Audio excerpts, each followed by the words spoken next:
en la primera parte había estado muy bien. Sí, es cierto, la primera parte hemos estado muy bien, incluso para irnos con el marcador a favor. No hemos sido capaces de materializar alguna ocasión que hemos tenido. Fue la segunda parte, como tú dices, hemos sufrido demasiado porque el equipo estaba bien, pero hemos tenido algunos desajustes, sobre todo ha sido el medio campo, y a partir de ahí nos han empezado en el medio campo y nos han creado ocasiones de gol. Y ha sido ese motivo, o sea, pero bueno, en fin, lo damos por bueno. Yo creo que del cómputo general de los 90 de aquí, 90 allí, 45 aquí, bueno, yo creo que merecemos pasar el eliminatorio. Tuve la ocasión de colocar una primera parte y en la segunda no había salida de balón.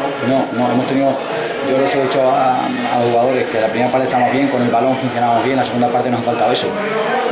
Bueno, no sé si imprecisión, el cansancio, el hecho de tener el resultado de ese juego, no lo sé. Pero es cierto que hemos tenido que hacer cosas que la primera parte hemos hecho bien y la segunda no.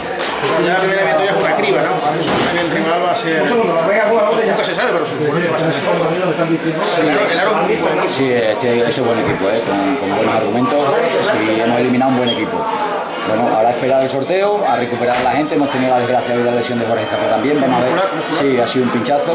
Vamos a ver si recuperamos a Salva.